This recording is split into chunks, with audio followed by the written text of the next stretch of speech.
Welcome to Headline to Heartline.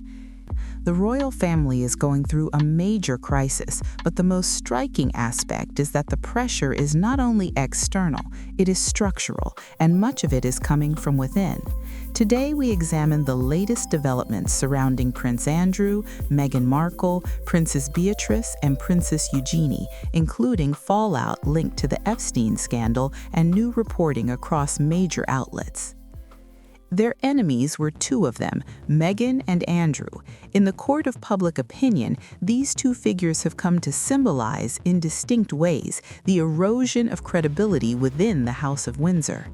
Andrew represents a traditional institutional failure, the assumption that status can shield misconduct and that proximity to power can outlast public accountability. What makes his case analytically important is not only the scandal itself, but its persistence. It has not been contained, neutralized, or reframed. Instead, it continues to radiate outward. The Easter controversy illustrates this mechanism clearly. Reuters reported on March 31st that Beatrice and Eugenie will not attend the royal family's Easter service. While officially framed as a personal decision, the context suggests something more strategic. This is reputational management in practice, where visibility is adjusted to minimize associative damage. Their absence demonstrates that royal crises are rarely isolated events. They function as networks, extending through family ties and public perception.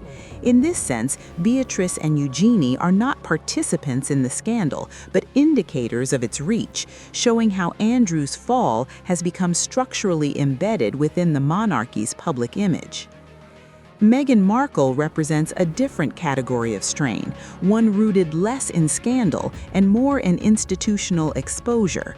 If Andrew reveals a failure of accountability, Meghan, in the view of her critics, reveals a failure of adaptation. Around her, tensions that may have previously remained internal became visible, narrativized, and sustained over time. This is not a single rupture, but an ongoing dynamic where private disagreements evolve into public positioning.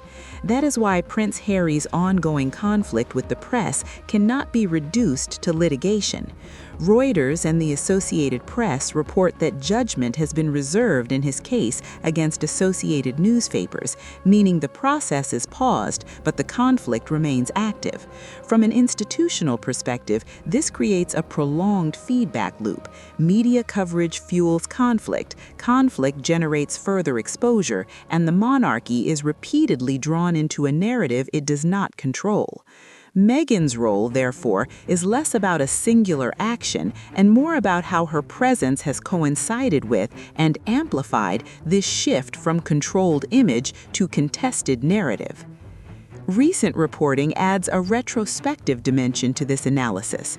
Queen Elizabeth II is said, according to claims highlighted by The Telegraph, to have advised Harry to delay his marriage. While such claims remain biographical and should be treated cautiously, their analytical relevance lies elsewhere. They suggest that elements of institutional hesitation may have existed early, but were either overridden or insufficient to alter the outcome. This points to a broader issue, not simply the individuals involved, but the monarchy's decision-making capacity under conditions of internal disagreement and external pressure. This brings the focus back to Beatrice and Eugenie, whose position is analytically significant precisely because it is secondary. They are not central drivers of the crisis, but their repositioning reveals how the institution responds under strain. Their absence at Easter is not just a social detail, it is a signal of how the monarchy manages visibility, proximity, and risk. Andrew represents a breakdown of moral authority from within. Meghan, for her critics, represents a challenge to narrative control. Between these forces are figures like Beatrice and Eugenie, whose roles are being subtly recalibrated in response to pressures they did not create but cannot avoid.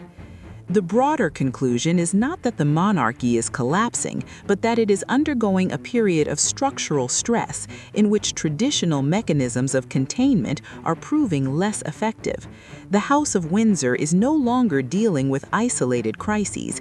It is managing interconnected ones, where individual controversies reinforce each other, and where the boundary between private conflict and public consequence has become increasingly difficult to maintain.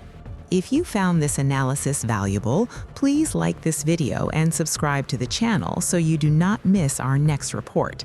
The deeper issue facing the House of Windsor is no longer about isolated controversies, but about accumulation. Prince Andrew represents a failure that was supposed to be contained, but was not. Meghan Markle represents a conflict that was supposed to fade, but instead evolved into a lasting narrative. Around them, figures like Princess Beatrice and Princess Eugenie reveal the institutional consequence, where even those at the margins are repositioned to absorb the impact. What emerges is not a single crisis, but a system under sustained pressure, where reputation is no longer controlled, but negotiated in real time.